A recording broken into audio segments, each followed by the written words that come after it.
I'm Andrew Zimmern.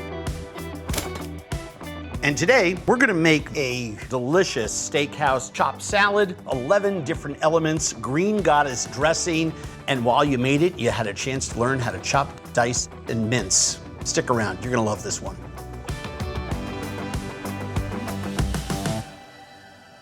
Okay, now the first thing that I wanna show you is the dressing. I am making my classic green goddess dressing. I've got my tarragon, my parsley, my Worcestershire, my red wine vinegar. I'm gonna take my lemon and I'm gonna squeeze it, and I don't want those seeds pureed into my green goddess dressing. I'm going to indiscriminately chop my scallion. Here are my anchovies in oil. And I like to put them in along with some of their oil. I like to put a little bit of basil in there.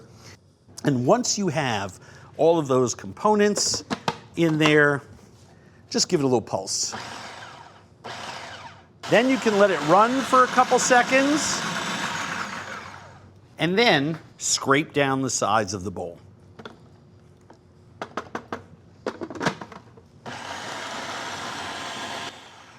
Or more liquids in the form of fat.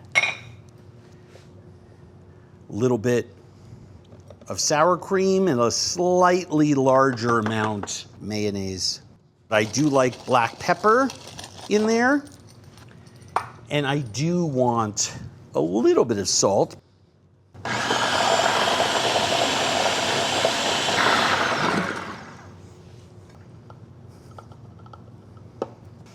This goes into the fridge while we proceed with everything else, and it will come back out when we're ready to eat.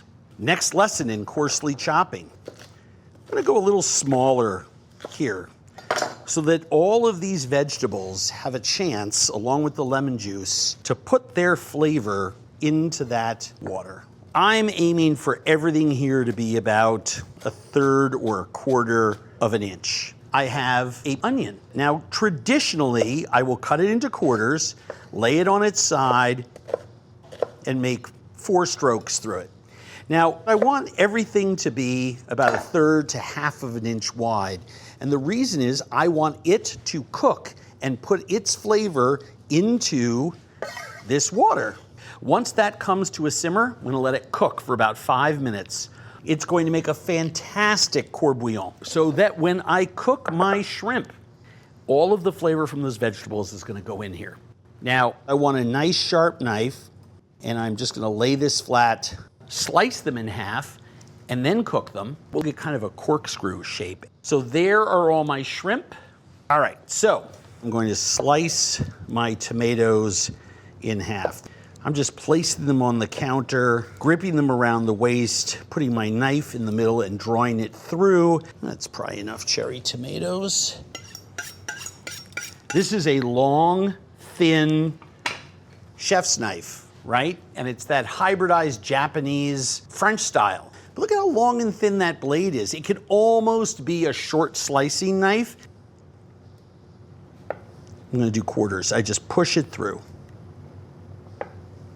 Push it through, push it through, and dive.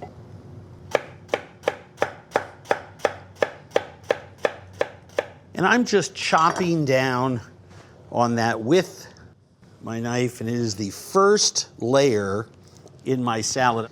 I have a beautiful heart of romaine lettuce. I'm gonna chop it in roughly 1/2 inch.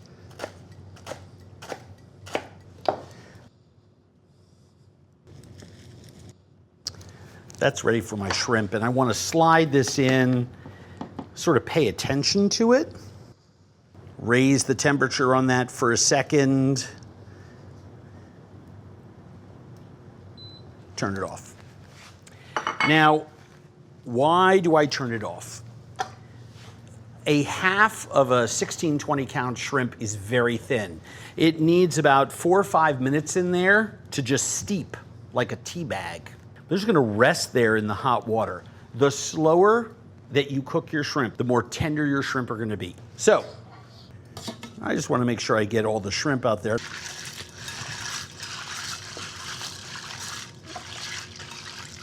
These are all now chilled all the way through. But I'm just gonna fish these out. Celery ribs, these are beauties.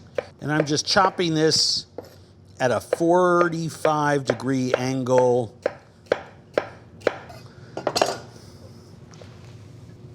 You can see how different everything is looking.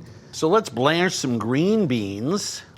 Then we're gonna take them and put them into ice and then into this bowl. And then we're gonna cut those probably about the size of the peas. So I have all of these green beans. They're just in perfect shape. I want them to rest for about 1.5 minutes, 2 minutes.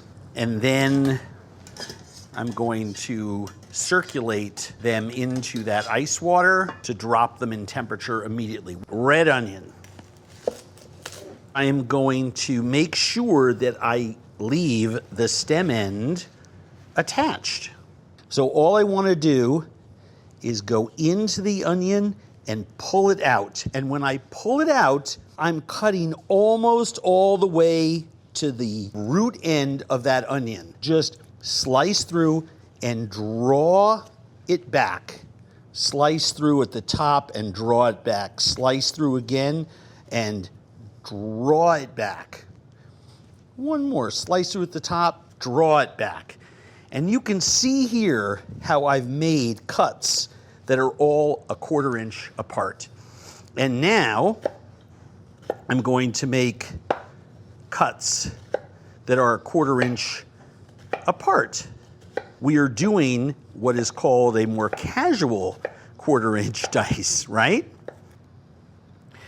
Okay, so this has been resting for about 2 or 3 minutes, and then all I do is push them down into that ice water, and within about 30 seconds, they are so cold, they have stopped cooking. And we can just let them sit in there until we're ready to dice those. Poblano pepper. I just cut these pieces into 1/4 inch wide strips. Doesn't matter whether some are 5 inches long or 3 inches long. I just cut them into 1/4 inch strips. All you want to do is dice these a 1/4 inch apart every time. All right, mincing. This is the classic 8-inch hikari. The first thing that I want to do is put what I call a coarse chop on it, one way, and then the other way. I don't know if you call that heavily chopped or coarsely minced, but it's not minced. Minced is much finer than this. Chives with a nice wet paper toweling wrapped around it to hold it. And just focus on one part of the knife. I am cutting these in the exact same place on my blade.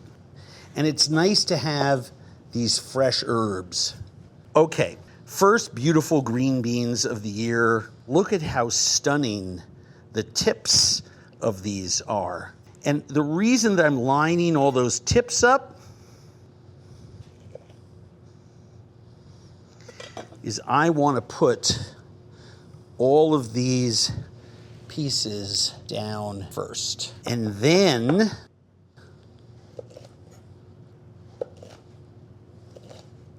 a nice dice of green beans.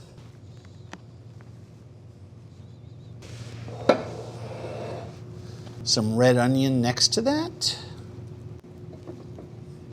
My green pepper next to that. And then I'm gonna do my tomatoes. You notice I'm alternating between the green elements.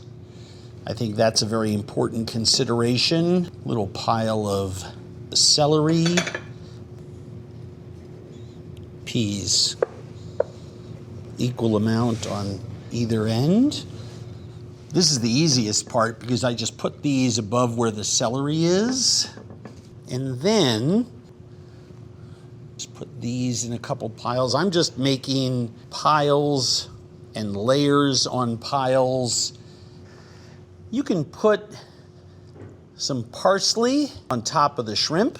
Take some chives on top of the eggs. And I would put this down on a table along with the bowl of dressing and some serving utensils and say, there you go.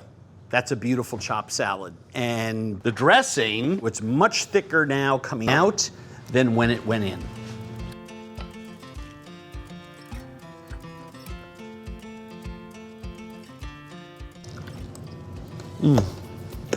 So there you have it.